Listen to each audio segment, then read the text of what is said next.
Hey everyone, Toki here. When Producer Letter Live 87 came out, originally I was thinking of doing my usual PvP content overview video for patch 7.3. However, the more I watched, the more I realized that there were changes so seismic to PvP that I needed context and personal experience to be able to explain them. So I decided that in lieu of the patch note overview, it would be more fun to discuss them once myself and other players in the community have actually experienced them and form a better idea of how they affect the mode.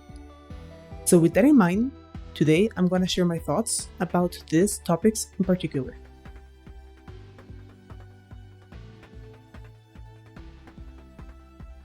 Let's go over the super obvious one first. We got a new CC map! I've had the opportunity to grind it in casual, ranked and light party settings, and I have to say, I love it so far. Now, those closer to me may know that I hate Palestra. A better way of wording this would be that I love giving maps because they force adaptation and ingenious play, and Palestra is a vanilla map that has none. However, one big reason I don't like Pala is its neutral or starting crystal position.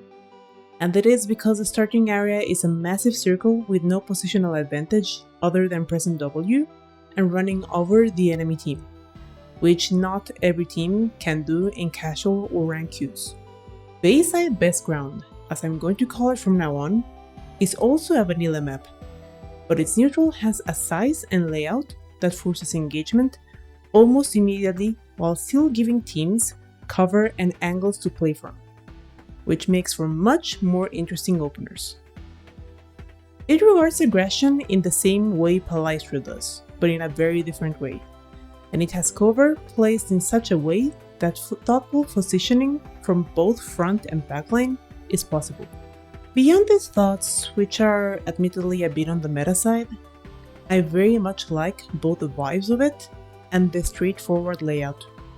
It's a cheerful, colorful map that is very hard to get turned around in. However, the downside is that it's a map that rewards aggression so well that it can be extremely snowbally and hard to manage a comeback from, especially in casual and ranked queues. It will be fascinating to watch Bayside games in tournaments, but I feel particularly bad for the solo queue team that queues into it with nothing but ranged and casters. We've received a much needed buff to overall visibility in two changes. First, medicine kits, or floor pots as most of the community calls them, now have a visual indicator floating above, showing when they're respawning next. For a long time now, they respawn at the 30-second mark, but now people who didn't see when they were last used will know when they can use them again, instead of guesstimating. Second, and arguably more importantly, players with specific persistent status effects are easier to see on the field. These effects are Dark Knight's LB Eventide, Gunbreaker's Nebula, Samurai's G10, and Black Mage's Wreath of Ice or Fire. With the exception of Eventide and Wreath of Fire, which signify invulnerability to dying and extra juicy damage respectively. These are all effects that result in some sort of payback damage or even knockout when hit. So I find them a very useful addition. They also bring the mode's visual language up to par, since some job actions like Dragoon's Life of the Dragon and Viper's Snake skills already convey a certain message through their visuals. I have complicated thoughts about this change. As per the devs, one of the reasons Crystalline Conflict has been solo queue only for its entire lifespan has been to retain a semblance of fairness, since it's tuned in such a way that even two people coordinating can very easily turn the tides of a game. However, it means that players can't easily play with friends unless they coordinate queue syncing, which I do anyway, rendering that intent for fair play moot.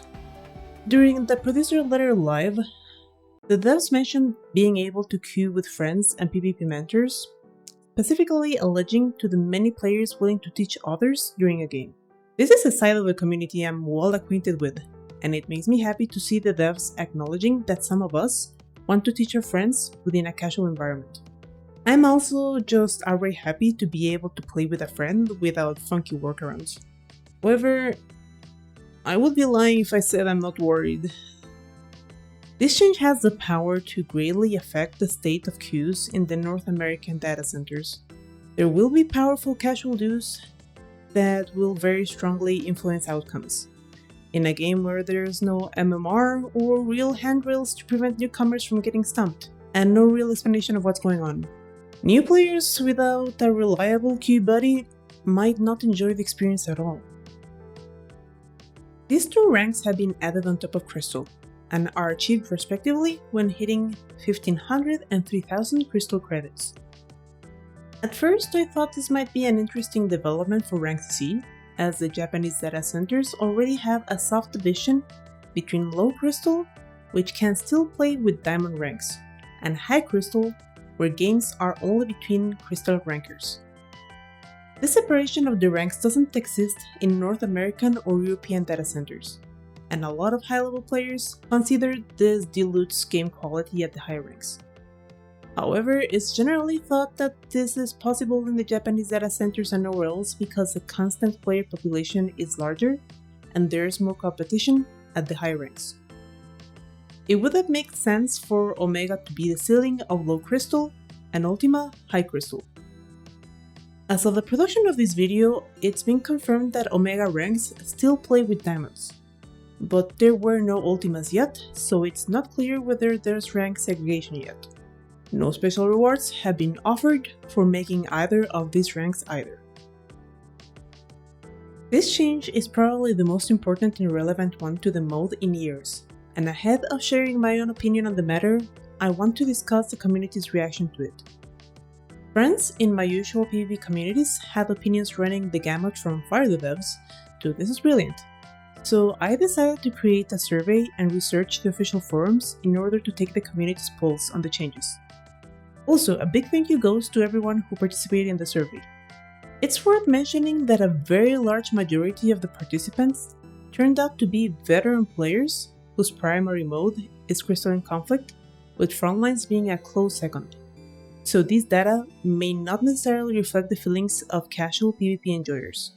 Please feel free to share your opinion of the changes with me in the comments if you'd like. Early on in this patch, and as of the making of this video, opinions seem split about 60-10-30 in terms of hating the changes, to being neutral, to enjoying. One of the strongest sentiments among players not enjoying the changes is the feeling of having a specific hit-and-run playstyle imposed on them. There were 2 points which all camps shared.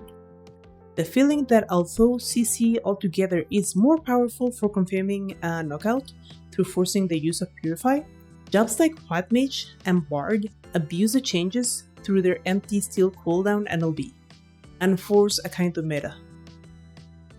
Another common complaint across the board was that 2-second resilience is basically pointless, especially to medium to high ping players, as by the time resilience registers, it is usually too late.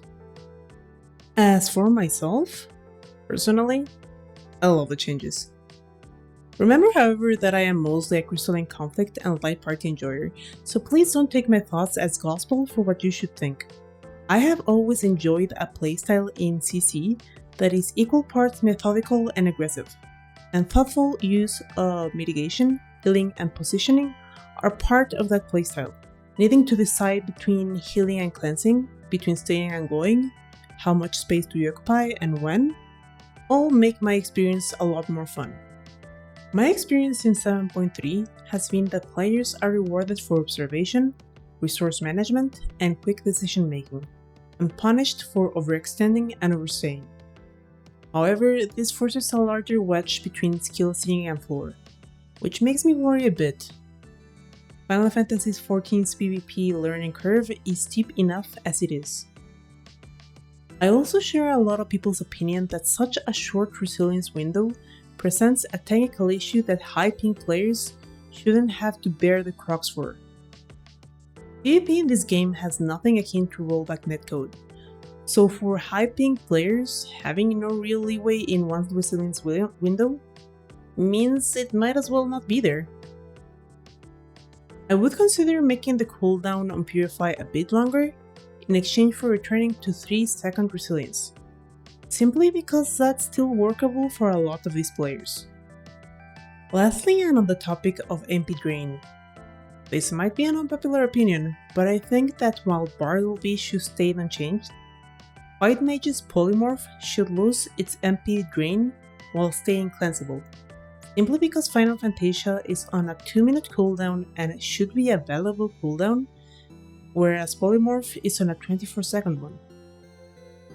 It's true that Bard also has a lot of CC, but arguably its more dangerous one, and the one deserving of your Purify, is just its silence. While I find these changes interesting and exciting, one thing I can agree with a large of the community on is that the devs need to start considering involving their community more in the testing and deployment of these changes, as they are often so experimental as to be reckless. What is enjoyable to one player may ruin the experience altogether for another, and it would be to their own advantage to understand how to prop up one mode without hurting another. I can tell you that as enjoyable and fast-paced as this makes Crystal in Conflict, I know for a fact the Purify changes hurt dueling, and they change the flow of battle for frontline and rival wings. Even if it benefits my favorite mode, it seems like a terrible miscalculation that it hurts other people's favorite modes too. Well, that's all for my thoughts on these patches PvP changes. I hope you have enjoyed this video, and if you have, let me know your thoughts in the comments. See you in the next one!